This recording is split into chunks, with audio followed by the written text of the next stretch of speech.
This is an article written on inferiority complex, written by Igbosuiba Dumebi Augusta.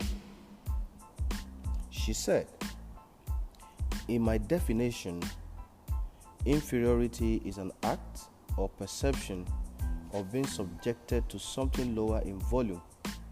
It can be physical, mental, and psychological.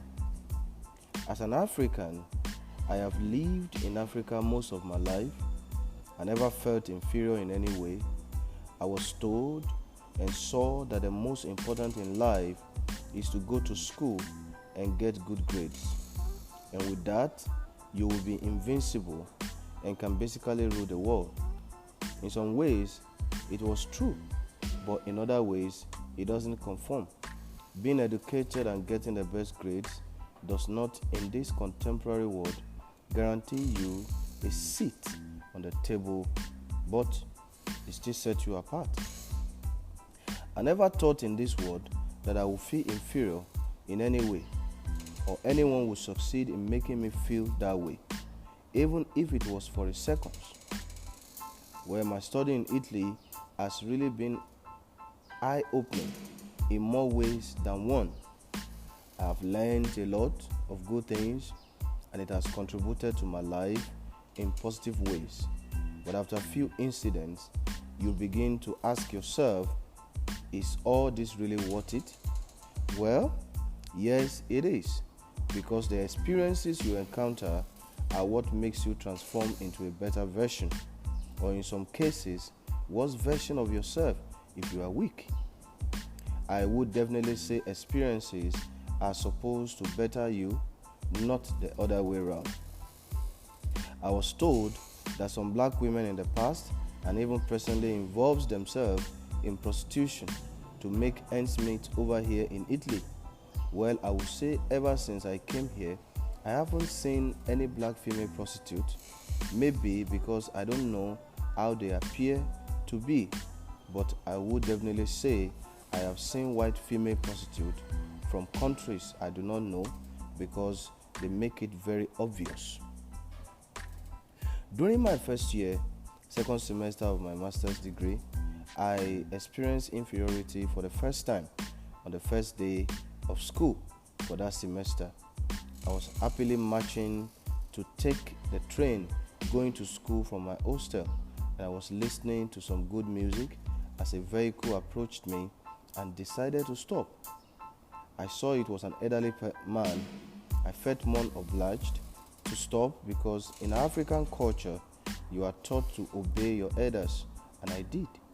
Unfortunately for me, he spoke Italian, and at that point, I knew almost nothing in Italian language, so I spoke English that I cannot understand what he's saying. I actually thought he was lost and needed direction. He started illustrating his intention by touching and reaching for his private organs. I was immediately impaired. I didn't know where I got the strength to move my legs, and I walked away angrily, and immediately I started thinking of a million things I would have done to hurt him because he has truly hurt me by thinking such. My mood was ruined, and I called a couple of friends. I huffed and puffed, and after weeks, I couldn't get over that incident. I come from a continent whereby the last thing a woman is subjected to was a prostitute. I have never been perceived or approached by anyone in my entire life that seems me as a one. I come from a culture where those topics are sensitive and men respect women completely. Even prostitutes are hardly treated like one. The elderly man imagined that I was one already. It saddens me more because it was during the winter. I was covered from head to toe, but the color of my skin subjected me to those thoughts. From that moment onward, I told myself that I will not stop for a stranger, elderly or otherwise, because no matter what, no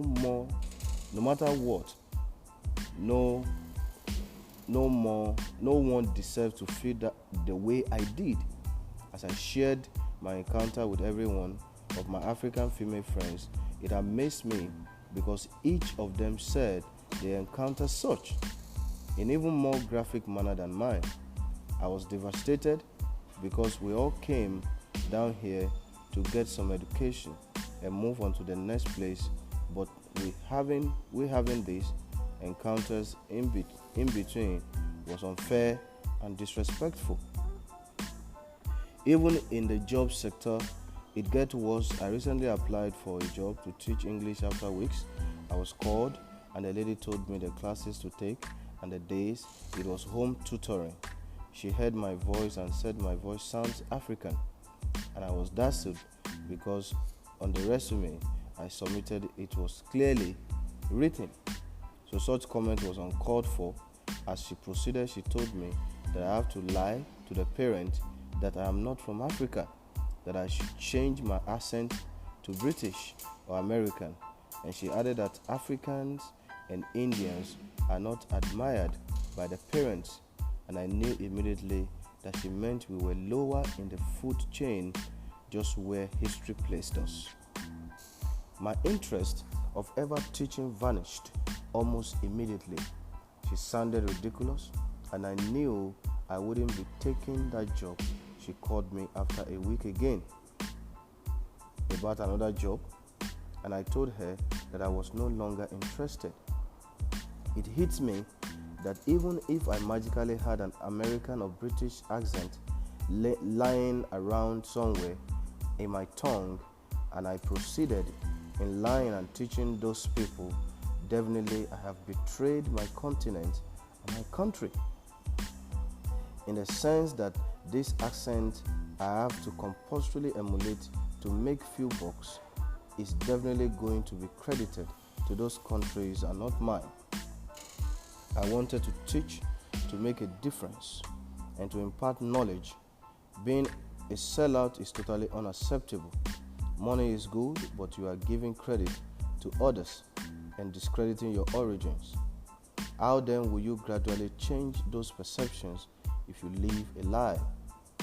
Gandhi says, be the change that you wish to see in the world. Not everything is about making money. You can take a step to change the perception people have of you. You can do it for the sake of your kids and the future. In that situation, what it tried to say was that you are qualified, but where you come from cannot take the credit of these qualifications. It has to be referenced to people that have absolutely nothing to do with it, because they are the only people worthy of such qualifications. That is just the truth of the whole scenario. I appeal to my fellow men and women that find themselves in this situation, pretending and lying about your true identity just for financial gain and contributing to the constant lingering of this inferiority is not right. You should simply take a stand to fight against it by making a difference and by simply saying no to compromise. Change only begins with one person. If we all take a stand and combat this issue, the future generation won't have to worry or undergo what we went through. It is not always about you. A lot of lives are attached to you even after your death, and the only thing that can sustain it are the decisions you choose to make today.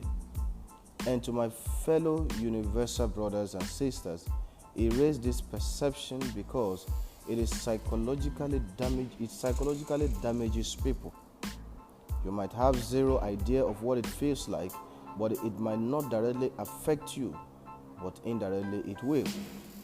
Even after these encounters, I had few more, but I didn't let it get to me, and I overcame such inferior feelings, and it holds in my life. Though it ruined potential friendship because I was too afraid to open up my heart and get hurt again in any way possible. Though it took me a while to stabilize, but I did eventually.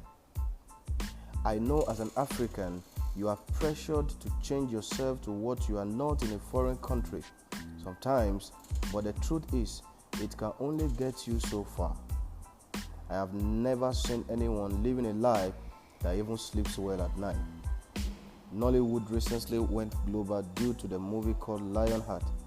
It is simple and a true portrayal of our identity.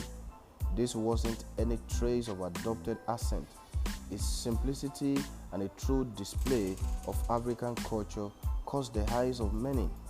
It appeared in New York Times and other significant journals and magazines. It made headlines for originality. Why then should we belittle ourselves and through our action agree to stereotypes and inferiority placed on us? Subjection and inferiority are tools used by people to make us feel lesser about ourselves. That is a key example of ignorance and backward thinking. These are not the only situation one can experience inferiority. It comes in diverse forms, but the most important thing is you are the only one that can determine whether or not you agree with such subjection by the action you take.